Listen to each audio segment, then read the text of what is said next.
Hello everyone. So today we will discuss like what is the string and what is the array. कि array और string क्या होता है. इसके पिछले वीडियो में हमने देखा था कि क्या होता है DSA, क्यों उसको यूज़ करते हैं. बेसिकली DSA है डेटा स्ट्रक्चर एंड एल्गोरिदम. ये एक मेथड होता है प्रॉब्लम सॉल्व करने का, डेटा को एक्सेस करने का. उन्हीं में से दो मेन कॉन्सेप्ट है एरे एंड स्ट्रिंग. अगर आप इन दोनों को अच्छे से समझ गए तो जो DSA का आप आधा पोर्शन सॉल्व कर सकते हो इजी वे में, क्योंकि सब में वही होता है एक्सेस करना डेटा को ऐड करना. तो इन दो डेटा स्ट्रक्चर, इसको बोलते हैं data structure, array and string. तो इन दोनों की मदद से आप आधे से ज़्यादा प्रॉब्लम सॉल्व कर सकते हो और अपनी थिंकिंग एबिलिटी इंक्रीज कर सकते हो. तो चलिए चलते हैं स्क्रीन पे और देखते हैं कि ये होता क्या है और ये कैसे इनिशलाइज, कैसे हम इसको डिक्लेयर कर सकते हैं, कैसे हम इसको बना सकते हैं. तो चलिए फिर चलते हैं और देखते हैं कि क्या होता है. तो स्ट्रिंग, पहले हम देखते हैं कि स्ट्रिंग क्या होता है. तो स्ट्रिंग कहने का मतलब होता है collections of word, like collections of character. Character होते हैं ना, जैसे सी हो गया, ए हो गया, बी. तो इन्हीं सब का कलेक्शंस क्या कहलाता है? It is called the string. Suppose we take a name this. So ये क्या है? Basically it is the collections of character. Multiple characters are combined with this like word, or you can say word, yeah. So it is called the string. और हम इसका क्या रहता है main, इसको पहचानने का तरीका, हम डबल कोटेड, इसको क्या बोलते हैं? Double coated. कुछ भी हम, जैसे जो कैरेक्टर हम इनिशलाइज करते हैं वो रहता है सिंगल कोटेड का, और जो डिक्लेयर करते हैं हम स्ट्रिंग, वो हम करते हैं डबल इन्वर्टेड कॉमा. जैसे ये हेलो, ये हो गया.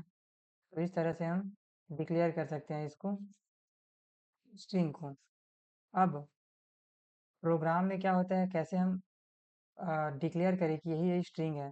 तो उसके लिए हम लिखते हैं कि एक स्ट्रिंग इस तरह से, और इसका कुछ नाम दे देते हैं. जैसे वेरिएबल रहता है ना, एक कंटेनर है, अब हम उसका कुछ नाम दे रहे हैं. मान के चलो str दे दिए, str दे दिए. अब इसमें कुछ वैल्यू पुट करा देते हैं, hello.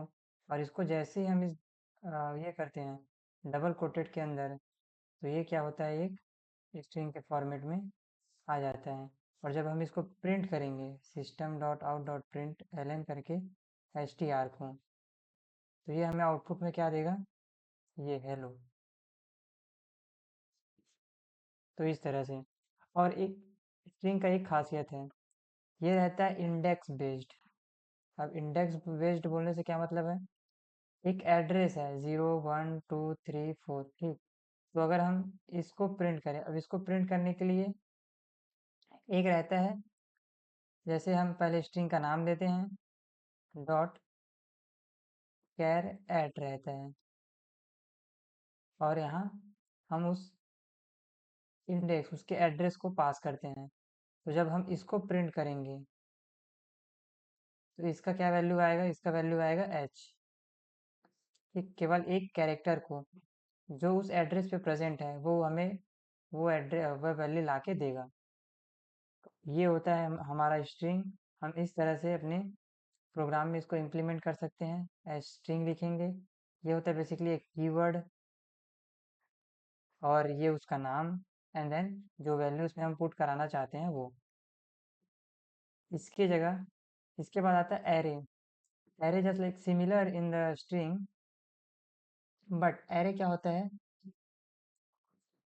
Collections of similar data type. Collections of similar data type कहने का क्या मतलब? ये एक कंटेनर होता है, जिस तरह से कुछ रहता है ना, कंटेनर में हम कुछ स्टोर करा के रखते हैं. जैसे ये एक कंटेनर हो गया, इसके अलग अलग बॉक्सेस हैं, और इस हर बॉक्सेस में कुछ ना कुछ स्टोर रहता है, ठीक. ठीक उसी तरह ये भी एक कंटेनर है, इसके अलग अलग वो रहते हैं, स्लॉट रहते हैं. तो उस स्लॉट में हम कुछ वैल्यू स्टोर करा के रख सकते हैं, और ये कहते हैं सेम डेटा टाइप का। इसकी प्रॉपर्टी क्या है, ये सेम डेटा टाइप होल्ड करके रखता है। मतलब अगर इंटीजर है तो पूरे का वैल्यू इंटीजर में ही रहेगा, अगर स्ट्रिंग स्टोर करा रहे हैं तो पूरे का वैल्यू क्या रहेगा, स्ट्रिंग रहेगा। ठीक इस तरह से कोई एक डेटा टाइप ही इसमें स्टोर हो सकता है। तो इस तरह से, और ये भी रहता है क्या, इंडेक्स बेस्ड। कहने का मतलब जीरो से चालू होता है और आखिरी तक जाता है, इस तरह से। अगर हम इस वाले वैल्यू को एक्सेस करना चाहें तो हम क्या करेंगे, मान के चलो इसका नाम क्या है, A R R. A R R को यहाँ पास करेंगे, then we declare the index value 5 and basically print this, and after printing we got the value of 5। इस तरह से हम इसको एक्सेस कर सकते हैं। तो बेसिकली मैंने यहाँ डिक्लेरेशन, अब इसको डिक्लेयर कैसे करते हैं अपने प्रोग्राम पे।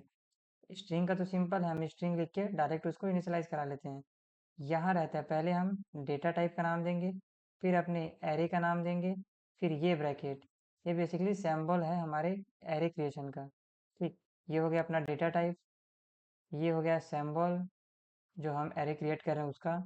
देन न्यू लिखते हैं, न्यू, फिर डेटा टाइप, फिर इस डिब्बे में साइज देते हैं, कितने साइज का हमें चाहिए, जैसे 5 साइज का।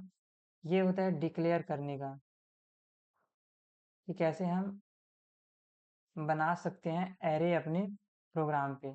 और एक होता है इनिशियलाइजेशन का, इनिशियलाइजेशन। अब इनिशियलाइजेशन में क्या होगा, हम वही के वही वैल्यू पुट कराएंगे। यहाँ देखो हमने साइज क्रिएट किया, इससे क्या हुआ, एक 5 साइज का अपने पास एरे क्रिएट हो गया। 1 2 3 4, ये 5, 0 1 2 3 4, 5 साइज का अपने पास एरे क्रिएट हो गया।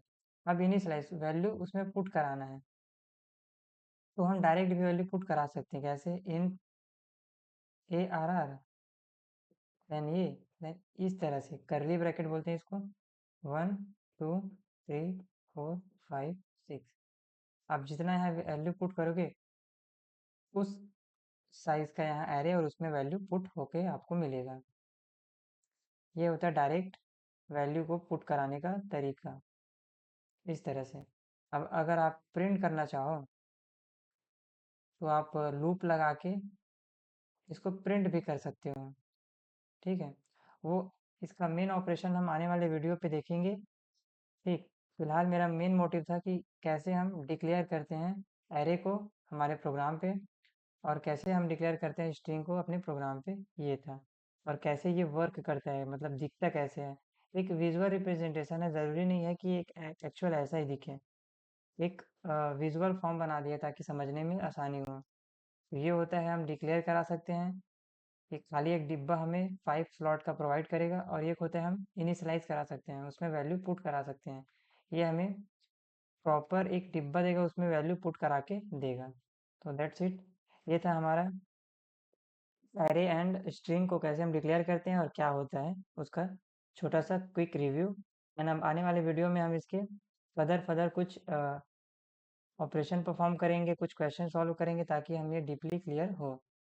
तो अगर आप मेरे साथ बने रहेंगे तो आपको हर कॉन्सेप्ट क्रिस्टल क्लियर होगा।